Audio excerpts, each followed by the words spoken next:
Endeavors, stories powered by UNC research. Playing for resilience. Undergraduates create an innovative game to help communities plan for and recover from climate change. By Mendenhall. January 24th, 2024. Sydney Van Buren takes a deep breath as she slides a piece of fabric under her sewing machine. She taps the foot pedal, causing the machine to whir as she slowly guides the brightly colored cloth through the needle, carefully creating a straight seam of what will become a board game. Van Buren isn't a seamstress. The Carolina senior is the Chief Operating Officer in American Studies 398, Service Learning in America, where she oversees her classmates in the production of Climatopia, a fabric-based board game that educates players about how to be more resilient in the face of climate change. The focus of the semester-long course, taught by Rachel Willis, is to teach students how to effectively share climate change preparedness and coping strategies with communities that feel the impacts of these disasters. Willis has worked with 6 different cohorts over 4 years, and each one has improved the game as information on climate change has evolved. Over the past 50 years, climate change and increasingly extreme weather events have caused a surge in natural disasters, according to reports from the World Meteorological Organization and the United Nations Office for Disaster Risk Reductions. As these hazards increase in frequency, the need for climate education is vital, and young people must develop strategies for adapting to and combating the effects.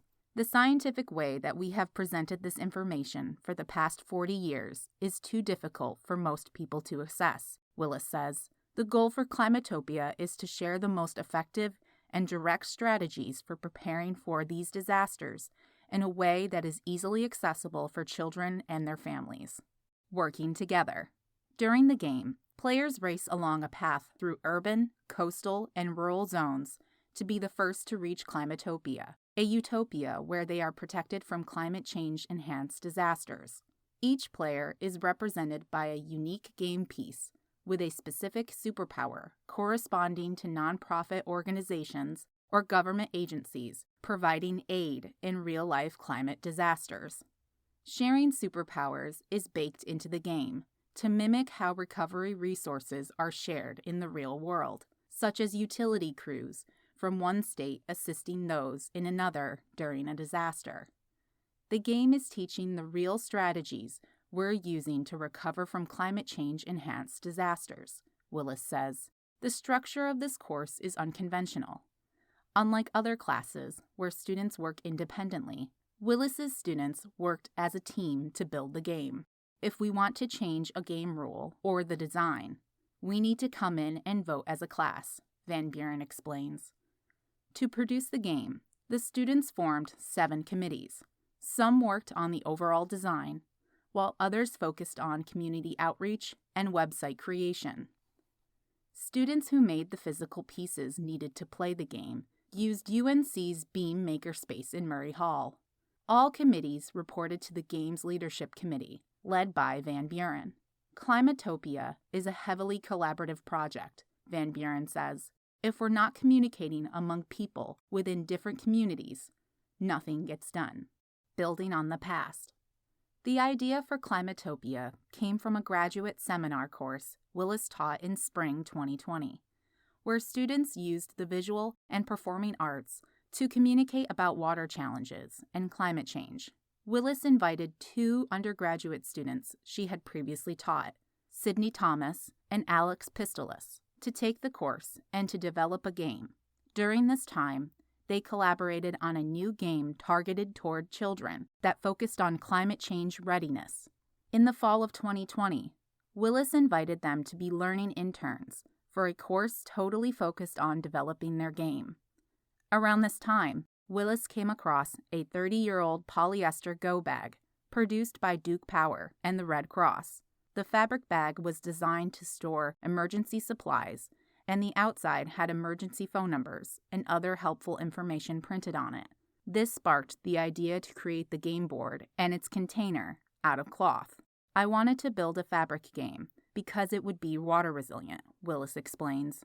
If the game gets wet, you could wring it out and dry it, and you're back in business.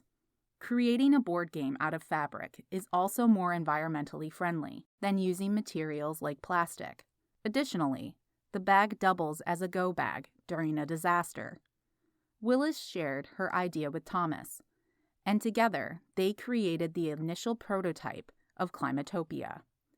Each cohort has considered how the materials used to produce the game impact the environment.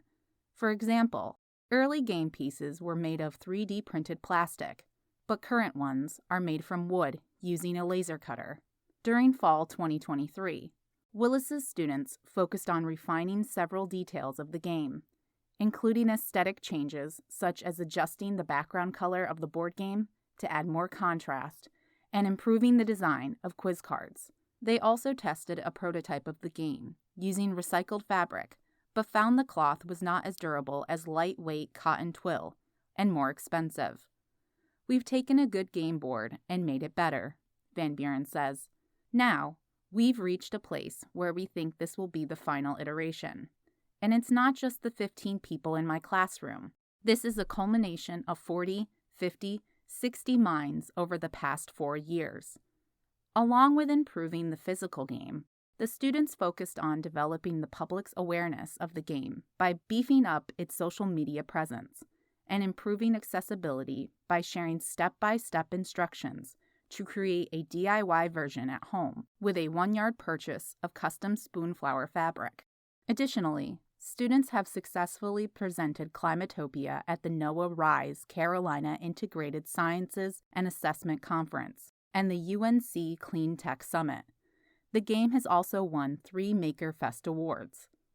I want the students to take away from this course true scientific climate change information in a way that enables them to act proactively to build and live in resilient communities, Willis says, and I want them to share that with others. Sydney Van Buren is a senior majoring in communication studies within the UNC College of Arts and Sciences. Rachel Willis is a professor in the Department of American Studies within the UNC College of Arts and Sciences.